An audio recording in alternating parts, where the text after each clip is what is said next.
How to activate Siri without pressing side button. So here is how to do so.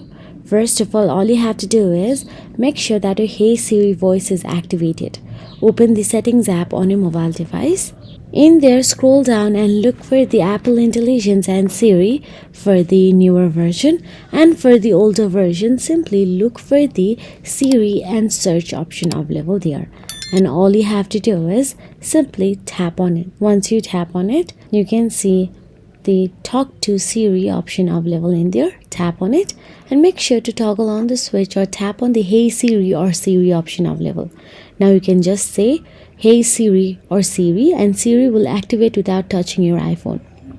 And you can simply command them, like ask them to put on the alarm for you, or ask them to put on the timer, or reply the text, or any other thing that Siri is capable of. So that is it. If you found this video helpful, please like, share and subscribe, and thank you so much for watching.